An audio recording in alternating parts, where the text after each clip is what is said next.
gol ng'ato ni konywa u kata rambe to ng'ato achiel ema nyalo ting'o kata 500,000 okelo ni arambe iwinjo magi ng'eni mana pes jopiny to in kaka common mwananchi for the last 2 years ok waseneno ber ma e gima omiyo wadhi e ng'anyo iwinjo. Mar ariyo, medo osuru ok rach to service to nyaka wayudi. One, medo osuru rach nyiso jopiny nikech nitie level moro ma ng'ato nyalo stretchi mok inyalo afford. Awacho niya, jowa mondiki manitie gi payslip gi, some of us ok ondiki, to jowa mondiki hinyore. Ing'eni we must stand with the informal and formal.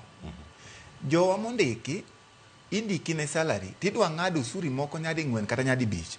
Iyudo ka ni ionge gimoro. Ing'eni, let me just tell you, the universal health coverage mokelni under SHIF and SHANI ober ndi nowach niya ni the concept mare en ni ng'ato ka ng'ato ma ni Kenya ka onego bed ni yudo thieth e nengo mayot iwinjo. To e nengo mayot, at the end of it, gimidwa chajo ng'at mondiki en gima literally he cannot be able to afford. Ang'o miyo waa e tax bracket manyocha nitie kaka mag NIF mano wacho ni minimum of 500 to maximum of 1700. Ang'o miyo ichake dhi ne ng'at mondiki kidwa kelo SHANI tikele ni a 2.75%.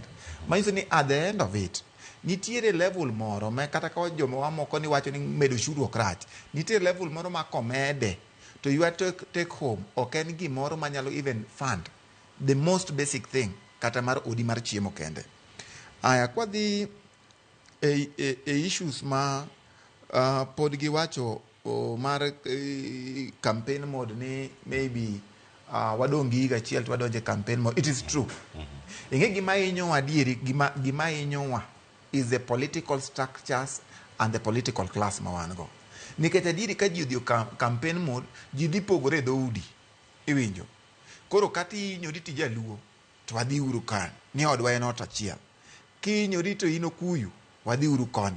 Kihinyori to idhi Akamba. Koro the political class biro yudo chance ma gidonjo go e kindwa tipogo and the common issue ma hinyowa kaka jopiny, kaka jowa matindo pod biro ma hinyowa. But one good thing ma sani anyalo wacho ni it will not take a day but eventually it will come.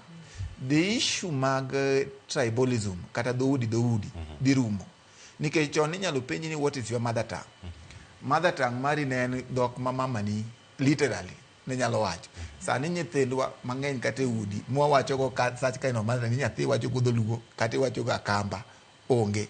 We are growing up to a new generation ma biro wacho ni Kenya is one and we cannot be divided on those political classes. Koro gima temo wacho ni osuru manitie as is sani an kapacha chik mano se mimbadi mar Supreme Court cha do no miye 2023 finance bill ni oti no ningo ng'iye areas e iye ma pok obedo optimized o make sure ni gibedo optimized mondo mi ochoki ushuru kati kel chika ila mane to mentality mar leader pod rach pod odhi mana ng'iyo kaka ibro kwale iwinjo jakuen jakuma kati kel ne chika ila mane ratego ibro yudo ni kelo the tax laws amendment bill to pod ng'ato wacho ni gini wakele to en gi loophole.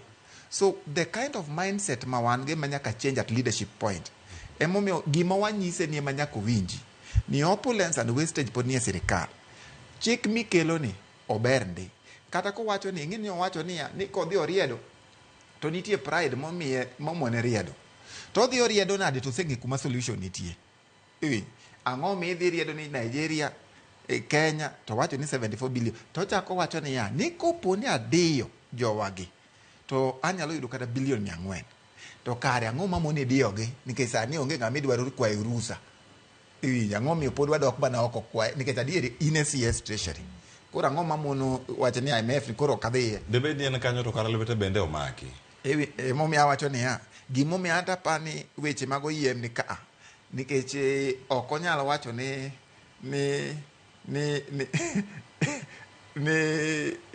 treasury ka ni ok onyal time functions mage tene CS treasury gima nyalo mako lwete ni economic advisors mano wacho ni jok maricho ka te maneno ka sani giluoro go mesa te koro kanyalo wuoyo ne tapani ena gi thuolo maber mar tiyo. An nawinjo ko wacho ni jok moko nitie iye kanyo ma oppose policy iwinjo nowacho ni jok mineno oppose policy you are wrong, manyiso ni adieri otemo wacho ni ei waka nitie jok ma kadwa kelo lokruok to pod kwedo.